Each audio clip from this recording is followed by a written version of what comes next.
Hey, what's up, Crypto Universe? This is a brand new episode called Rock Reviews, where we look at old coins and take a look at how they're doing today and give you the lowdown on whether it's a good coin to invest or not. And with me today on my co-host is... Hi, it's Jorden. And... Malcom, hi. But this is not a normal review because we're going to have a crypto chat over cocktails. Our bartender... behind the camera right now, he's waving to us, you can't see him. He'll be making for us cocktails based on the market sentiments today. And he has chosen... Milk tea? No, it's not milk tea. This is White Russian. And why White Russian? I'll let him explain it to you. Because it's a very chill drink. And if you have watched The Big Lebowski, it's the dude's favorite drink, and it's very chill. The market's pretty chill this week anyway, right? It's been doing quite well, it's going up significantly. Except for the Binance hack this afternoon. Oh yeah, man. Talk about the Binance hack. Yeah. The rules of Rock Reviews is like this. You see we have a drinks in the hand, and every time a keyword is mentioned in the reviews, we will all have to drink. And the three words of the day are...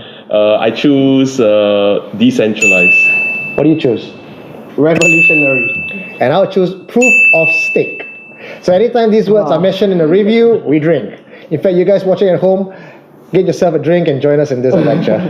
Okay, so the three coins we have today is starting from KuCoin shares. KuCoin shares. Take it away. So the ticker for KuCoin shares is KCS.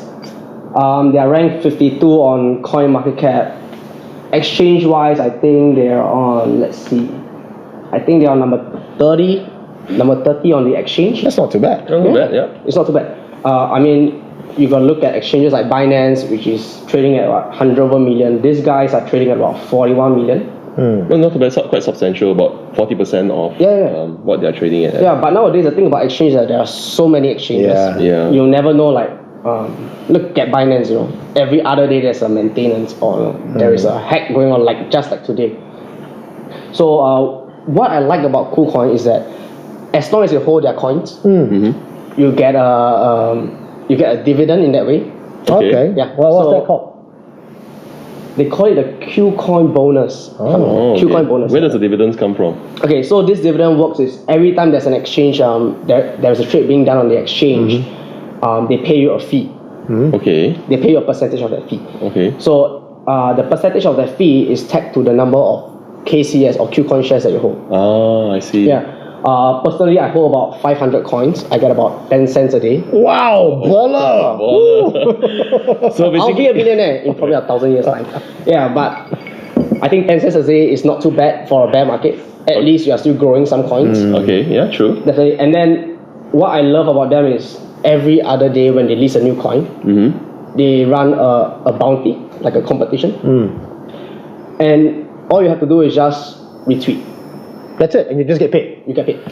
Oh, so they combine marketing as well as trading fees and peg it to how much KuCoins you can earn. I think that's pretty cool. Yeah. So I think today I joined a few of these Twitter bounties. I got about 36,000 satoshis.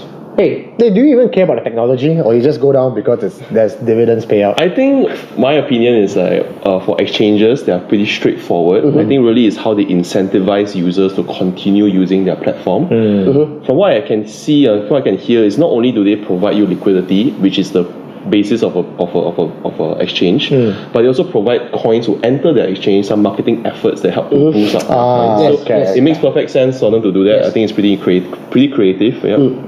I think it's pretty good because so far the exchanges that I use, the one that gets hacked the most are usually the bigger ones like Binance. Yeah. I think Bittrex has one as well, Polynex as well, Huobi. I think there was some issues with Huobi quite some time back. But KuCoin, I think it's pretty good. So they have a clean record right now? So far, the only issue with KuCoin is that okay, so here's the kicker. The only issue you have with KuCoin is sometimes withdrawals might take a while.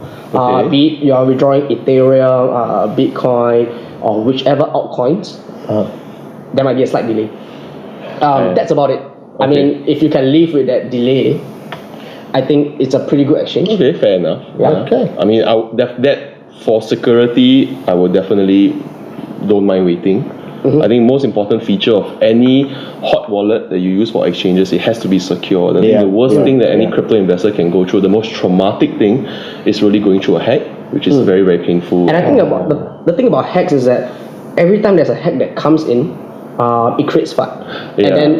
And then new money will not come in because you know what, crypto's a scam. Every other day you get hacked. Like in Korea recently, the Bitam has been going through some issues, and that actually is. The news itself is enough to move markets because people then are fearful. It says, the technology is actually not very secure. But I realize that a lot of these hacks happen because of, external factors like people, inside stuff, not really about the technology. Yeah, do tell us, for those of us who are watching at home and not sure what KuCoin is, could you read out something for us? So on the KuCoin white paper, it literally says KuCoin, a world-class cryptocurrency exchange platform. Okay, so this is a... That says nothing at all. Okay, it's a vision. World class, number one, revolutionary. Oh, revolutionary! All right. Okay, cheers guys. Cheers. All right. A bit thirsty there, yeah? Thanks. Wow, Mo. I think you have to stir it, man. I think it's meant to be stirred. Not shaken. Okay. Okay, go on. Continue. Okay, so KuCoin started in Hong Kong. They are a Hong Kong-based exchange. All right. So, let me see. Some of the advantages they have is operation strategies, high performance engine, system security that has been working pretty well so far. Finance level stability, that's not important. Okay, so finance stability not important. Make it go up and down. It's okay. Okay, so here's the thing. To pump and dump in KuCoin is very tough. Oh, how come? Because the volume is not as high as Binance. Okay. Yeah. So and not as many users as well, right? Yes. So why is it then a good coin for me to invest in KuCoin? Because then there's no demand. Yeah, because the thing is, you see, if how much profits I get from holding KuCoins is directly pegged to the volume. So basically, I'm betting that KuCoin will eventually become one of the maybe top 10 exchanges. So as there's more trading going on, I be able to collect more stuff. Right. So my question is KuCoin doing anything to market itself? Yeah. Okay. So how they market themselves is by like the one of it is a Twitter program. Okay. So the other thing they have is that you notice that a lot of exchanges they list coins that after a while it goes dead. There is no activity. What KuCoin does is they delete them. Okay. So they put them, so they put them into a special program. Let's say in that certain time frame, there's no trading activity that doesn't hit their benchmark. Okay.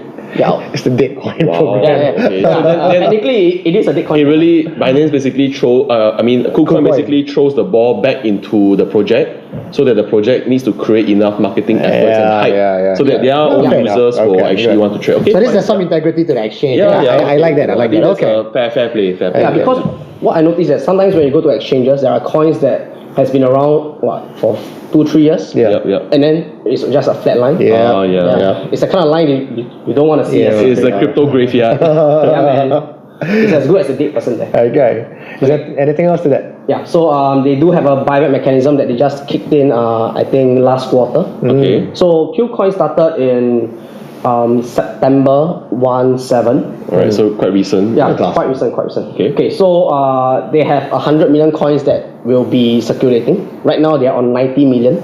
Oh, I see. Okay. Their total coin supply is at 200 million. Right, so maybe halfway there? Yeah, so the other half is actually held by investors and then the founders, which will be on slow release. I see. Locked up for 2 to 3 years. So it won't just like get dumped. I mean, founders just make the money and run away. The earliest you can is next year September. Okay. Anyone notice that KuCoin's logo color is Standard Chartered? Yes. I think it's deliberate. Well, I mean, if you want to be if you want to be there. But then again, Standard Chartered isn't one of the top banks right now. Okay. I recently I heard about KuCoin sometime at the start of this year because it was like everybody was talking. It was a hype. It was really hype. If I'm not wrong, it was being traded at something like $18 per. Wow. Don't remind me, man. How much is it now? How much is it now? Don't remind me. Okay, so. Yeah, you should get a screenshot. Yeah. Okay, so when I bought KuCoin, it was at like 50 cents. Oh wow. Okay.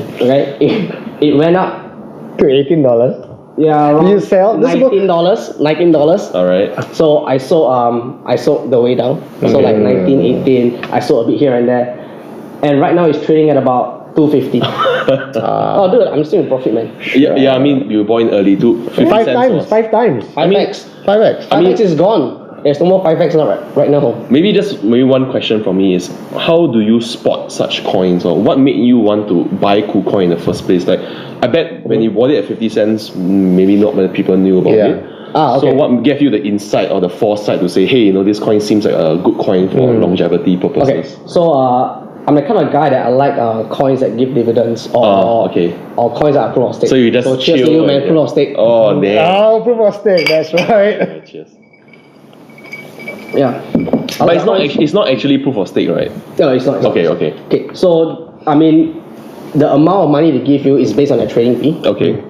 Yeah. So with KuCoin, the benefit is that when I saw the video, I saw the explainer video, it was pretty interesting. Okay. So they have a lot of things. I know they want to do this, and then at that point of time, that was back in around October when I found out about them.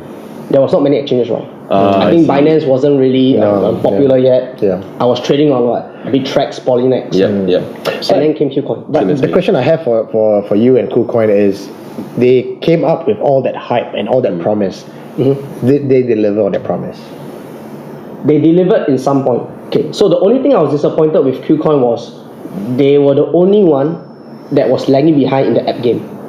Oh, I see. Yes, applications for exchanges are very popular because you can just trade wherever you are, right? Correct. Okay. Understand. So last time I was trading on my phone, I got to whoa, and then I got to make sure I don't press the wrong button. You see, that's the thing that businesses fail to realize is the ease of use. It's not just the promise and the promise of big money, but if I can't use it, that's it, man. Yeah, the UX part of things is very, very So important. Because let's be honest, cryptocurrencies, a lot of projects, they will not gain mass adoption until the point where people can seamlessly integrate it into their lives and not feel like they have to, it's not so cumbersome. Not feel like they have to learn a lot of new things just to get involved in action.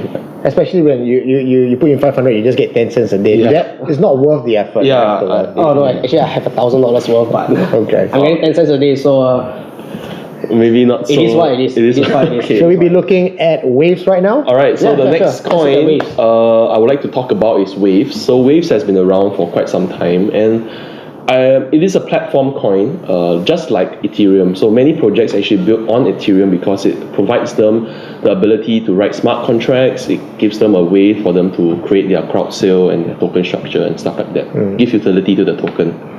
So where does Waves come in? So Waves come in as a platform that is actually easy to use. It actually, like what you guys say, it focuses a lot on UX. Okay. Because it wants token sales to be much easier. Now, the full features comes from Ethereum. So a lot of big projects would like to build on Ethereum because they have the smart contracts, they have solidity to kind of code on, and it's kind of like a big deal because you can actually, a lot of flexibility in the project. But some certain features of cryptocurrencies are very good for businesses, but they don't want to go through this hassle of just creating an entire new, a company, a new project, and writing all these codes and getting developers and this and that. So Waves, they integrate a lot of things in their platform. So basically what it does is that it gives businesses the ability to create tokens. So they create tokens and they can give it value. So for example, and they also have an IDEX. So basically IDEX is like a decentralized exchange. All tokens who are basically created with Waves, so you buy the Waves tokens and then you split it up into your own currency. Let's say Eugene Coin. And now Eugene Coin can actually be traded on your IDEX and people can buy it. And what kind of function you give to Eugene Coin is basically up to you. So maybe I'll just talk a little bit more about the use cases. I think these are the more interesting things that we can actually learn from these coins. There's something called BFIT. Okay, so BFIT is basically a project that you have an app that you can do your tracking for your sports activity. So the more you run and you submit those details, something like that, you actually get rewarded with tokens. So it basically encourages you to work out. And then with these tokens, you can actually go to any of their partners in terms of like gyms or sports equipment and can cash those tokens. You can use those tokens to buy this gym equipment or for memberships or whatever. That sounds like a real use case right there. I mean, this is this is something that businesses can look forward to in terms of cryptocurrencies, but they want to skip all this hassle of doing your own token sale, writing your own codes. So basically, Waves provide them this platform. Everything is already done. The exchange is there for you to use. The ability to split the tokens and to fundraise with Waves tokens is also there. So, and the UX is beautiful, you know. So by that yardstick, right? So far from what I'm hearing, Wave should be a damn awesome coin and way ahead of Ethereum. Yeah. Okay. So the thing about Waves right now is that they are currently in their testnet for smart contracts. So when they first came out, they did not include the smart contract feature into the platform. It was just basically a way to tokenize your business, to create tokens that are linked to certain values that you give it, and people trust that you endorse those values. So right now they are in the testnet phase of their smart contracts. But once it's out, people will have much more features. For example, multi-sig wallets, the ability to which basically allows businesses to actually host their stuff or their currency on Waves platform in a secure manner, and a lot of other features that actually smart contracts bring. I think the whole thing about Ethereum is really about smart contracts. The ability to do some sort of transactions with a decentralized party, not going through a centralized. Decentralized, bro. Oh, yeah, good catch. Good catch. Yeah. So think about it this way. Waves makes this whole entire system much simpler. It gives a lot of easy to use UX to the users. So users can just go online. If I would like to create my own coin, and basically if you own my coin, I have a certain promise. That is basically tokenizing. And this is basically what decentralization is. Oh, there we go again. There you go again. Alright. Malcolm's thirsty today. It's hard to avoid the D word when you come to talk about blockchain. Okay, so before I go into price action, just talk a little bit more about what Waves can do or what Waves is all about. So one of the prominent features of Waves is that it has 1 minute blocks, so very fast transaction speed, very low transaction fees, or like 0.001 Waves per transaction, and up to 1000 TX per second. So it's pretty scalable, it's pretty good, it's easy to use.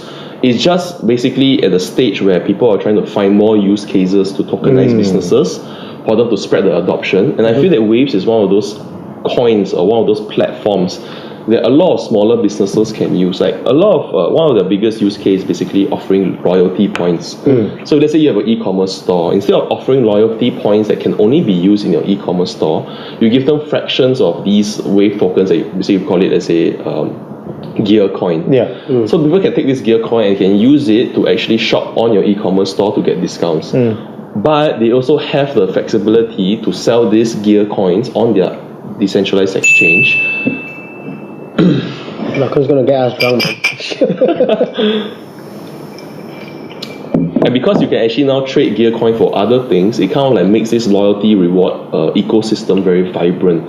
No longer are you stuck with like maybe 50 cents in one loyalty program, $1 in another. You can actually collate all of them and use them for all the different bits. So that's so good because I don't have like 10 different membership cards or loyalty cards in my wallet, right? So basically these businesses are creating an ecosystem of each other. Now you may think, why would any businesses want to do that? Like I'm basically encouraging people to go to other stores to shop by getting points in my store. But the thing is, when you create an ecosystem, it also does this thing called cross-marketing. When you go to the IDEX, basically you can actually search for all the others. You can actually search for all the other loyalty coins out there that you know of, and you can actually say, hey, I want to try this out, this looks interesting. And that's how actually businesses can do cross promotion to each other. It makes a lot of sense. I help you, you help me. This is basically what a decentralized system looks like. There's no other word for it, right? Yeah. You can try uncentralized next time. No. You got to stay true to the word, man. I was a big Waves supporter before. Oh, is it? Bought lots of coin when it first came out because I saw that. To me, Waves was like the WordPress or like the front page of web building, People who don't know how to do coding, don't know how to do programming, they can just get on it and immediately come up with their own token. And I realized that the coin just can't seem to gain its value. And what's the price action now? Okay, let's take a look. So for waves, no, that's KuCoin stuff. Waves. I haven't checked waves in a long time. Neither have I. I have been holding some waves previously. Right now it's trading at $3, roughly about 45. That's still not as bad as KuCoin, because I remember it was $5 last year. Yeah, but waves went up to a high of $17. Do you sell? In January. I did not. Why? Why was there a pump in January? I think this is the time where they actually released their first kind of indication of their smart contracts in their testnet. That actually was a very big factor, because the thing is, if they can actually emulate a lot of the best features from Ethereum, they are basically empowering a lot of small businesses to be able to use blockchain with ease. And that's actually what everybody wants, because this is one of the better ways to drive adoption into this system. People understand more about how these things work and adopt its technology. I think there's a few last points I want to talk about waves. Is that it really prides itself on UX and easy token operation. So basically, you're able to launch a new crypto token in under a minute. You can go to their platform. You can put as many waves as you want as basically like collateral, and then you can actually split it up into smaller tokens of whichever tokens you want to create. And it's basically really marketing itself as the tools for mass token distribution, because as a crowdfunding platform, I think that is the reason why platforms like Ethereum and all other platforms are very popular, because it's a way of crowdfunding. So if they're able to give a lot of easy crowdfunding features, like say, hey, I want to do a project, I want to raise $5,000, it's like Kickstarter, but blockchain version. All right? See, what I feel about waves is it's probably ahead of its curve. Yeah. Because the market right now is filled with very hypocritical people who want the ease, but yet at the same time there is this whole geek pride that the harder it is to program, the less they understand, the more hype they are about it. Because stuff like this is meant for the common folks. It's meant for the businesses who are out there who wants to, get onto the cryptocurrency bandwagon, to make it easy for them. That's what they are doing. Yeah. But it's not mainstream yet, and the mainstream people are not coming on board. It's not mainstream. So you're going to get $3 for a very long time. Until they basically, I think once their smart contract comes live, and then there's a lot more features that people can actually use. But right now, it's just basically tokenizing, being able to tokenize whatever you're giving out. Yeah. But with smart contract features, you can do a lot more things. Like you can build dApps, you can do a lot of these other cool stuff that blockchain has to offer. And Waves is also giving $1.5 million to the Russian football team if they win the World Cup this year. So that's good mileage for I think, Sasha. Is that why you're drinking White Russian today? Oh yeah. Because they beat Germany? I mean, Waves team, a lot of the Waves team has very close ties or origins from Russia. So I mean, I think that's a fantastic way of supporting, your community. Good marketing idea. Yeah, good marketing, fantastic. So basically, just a little rundown of what this football thing is all about is they issued out many of these tokens, like World Cup tokens or something. I can't remember the name, to all of their community members. It says, okay, now that you have these tokens, you can actually bet on who will win the World Cup, and that was before the World Cup started. So because of that betting, of your ability to kind of like wager the coins, and it's free. So you just take the coins and you wager on which team will win. So the coin is not available on exchange? No. It's just on their own IDEX and in their own community. So basically they pool all the coins together into certain teams. Free coins, very excited. And because I think that they actually set aside an allocation for the Russian team, as well as all the community members actually put in more tokens into that pool. If Russia were to win, then the coins have a value, and then they'll be kind of like given to them, as well as all the people who actually bet that Russia would win, they will get back that value. They can trade that token, the token that they got, which is like a zero value token, for Waves tokens, and that's how they do the one-to-one swapping. Eventually, when it comes out. So if Russia hit the semi-finals, I'm going to buy Waves. I think it's over now. So damn. But I mean, you can still buy Waves though. In conclusion, I think Waves they do have a lot of knowledge, and I strongly believe that they're able to produce, because they're very single-minded in what they're trying to do, to bring mass adoption of these kind of technologies into smaller businesses, as well as ease of use. I think like we talk about what the thing you didn't like about KuCoin, which is basically they didn't have an application, because when it's not easy to interact with, it gets a bit difficult to use. Yeah. So because they have a single-minded proposition that they definitely want to help all these businesses with ease of use, I think that they have a long way to go. I'll be looking very, very forward to their full smart contract implementation on the mainnet. And I would say I would definitely buy Waves when the price is right. I think it's around there. You mean the price not right now? It looks like it's a rock bottom. Well, Double bottom yet? talking about price is really tricky, and I don't even know why I'm pegging it to a price because it's hard to derive value anyway. But you know when the time is right. So yeah, that's all for Waves. You know when the time is right. That's a lazy way to get out of that one. Okay, for my coin is NXT, not the wrestling NXT, but NXT I like cryptocurrency.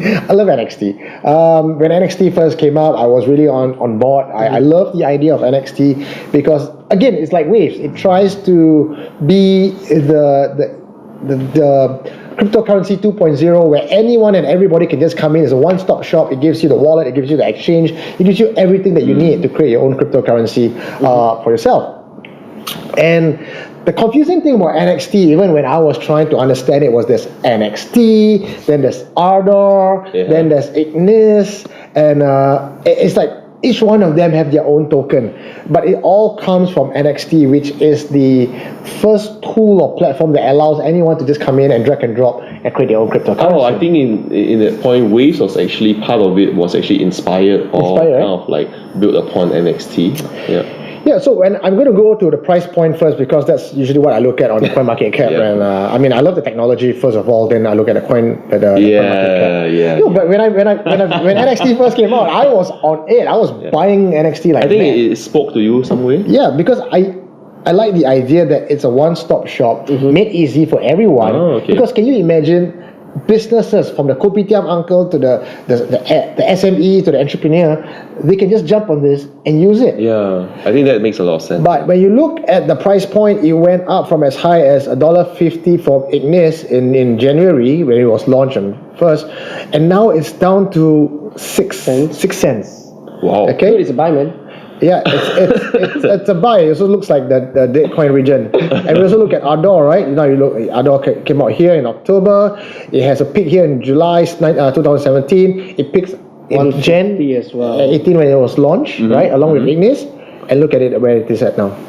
Okay, but I think in January is where Bitcoin was running like crazy. Not just Bitcoin, because it was going parabolic, right? Ardor and Ignis was launched on the same day. Yeah. Okay. Then you look at NXT, which is the parent coin. Okay. And now this has a bit more action. It goes up, it goes down, it goes up, it goes down. And if you look at the May, okay, so NXT is not a new coin. Okay, NXT has been around since 2013, developed by an anonymous developer. It was much later where a new team came to pick it up and ran with NXT. And you can see there is a bit of support here as it peaks and goes down. Again, Jan is at its highest point. If I'm not wrong, the reason why it went so high because it was a 1-to-1 airdrop between NXT and Ignis. Yes. So people were scrambling to buy NXT because they wanted the Ignis airdrop. But basically, as any airdrop, we know that once the airdrop is concluded, the token gets dumped. People like him will buy on airdrops. So my advice to you guys is really when you see a coin giving airdrops, it sounds like free money. But from experience, from what I learned, people's going to dump the coin right after airdrop. So if you do want to go in and buy coins like that with the airdrop, be mindful that it will crash right after the airdrop is done. It will crash. It will crash. BTX is another one. Also, BTC was one. When you look at the so just besides the price point, now we're going to look at how active for me when I judge a coin. How active is the founder and the in February. Oh wow. Reddit and This Twitter year? This year. Okay. That's about right after the crash, right? Yeah. Reddit and on Twitter, they are a lot more active. They're every day they've been posting up stuff. Nothing really relevant or ground shattering. They talk about hackathon. They post up memes.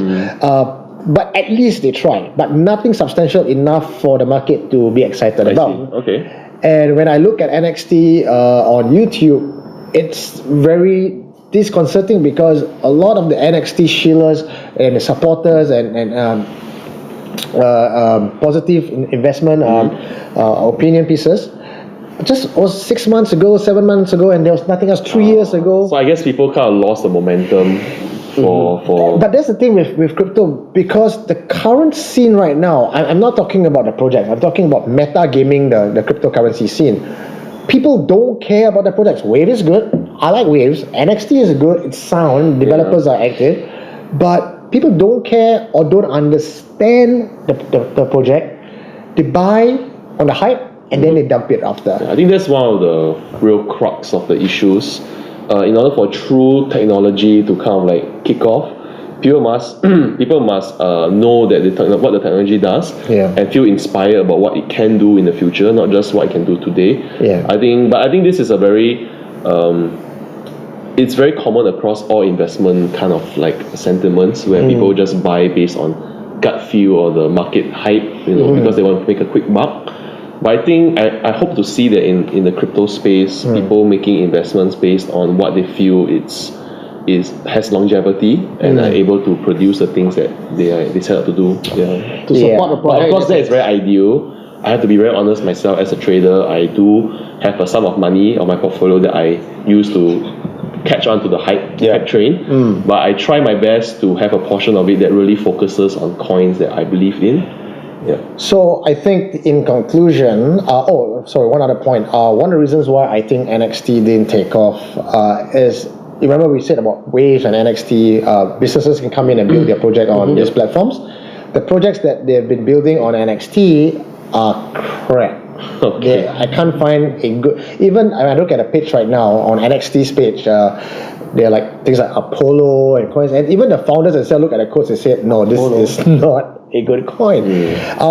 So my take and what I think the review, if I were able to conclude the review that we have today, KuCoin, Waves and NXT, the fundamentals of these coins, they're good, the vision is good, the teams are active, they're trying their best to reach out to the market. GitHub is very, very active as well. So they're still very tech people in a very tech place. They're not very good at marketing. So generally, the entire mainstream audience or the mainstream crypto audience who are going in on the hype, buying in on what's new, these coins just fade off into oblivion because no one talks about them anymore.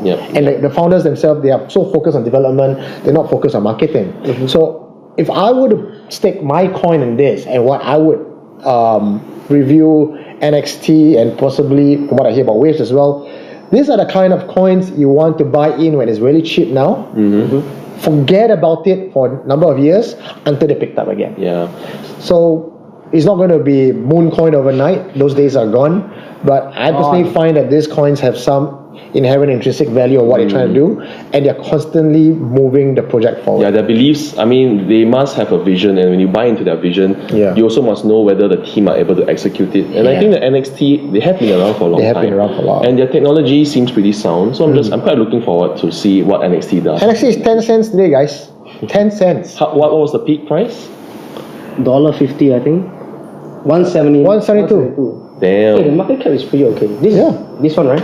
Yeah, NXT market cap is okay. Everything looks good. Yeah, I think so, just above 100 mil. So my take, if you have $500 lying around and you can forgo the $500 because it's a 1 weekend of partying and drinking, put it into NXT. Put in Waves. Put in KuCoin. And get 10 cents. KuCoin's a no-brainer, man. Well, ladies and gentlemen, I hope you guys enjoyed the review that we have today.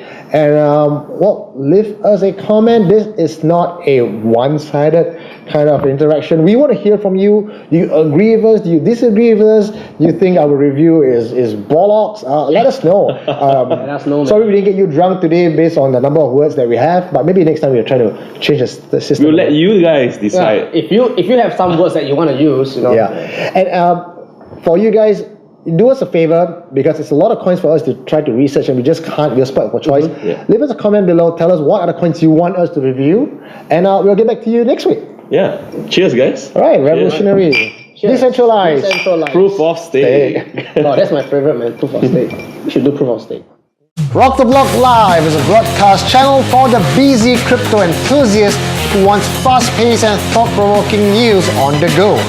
If you like what we do and want to show us some love, you can follow us on Facebook, subscribe us on YouTube channel, and join our online community. Details and more information in the links below.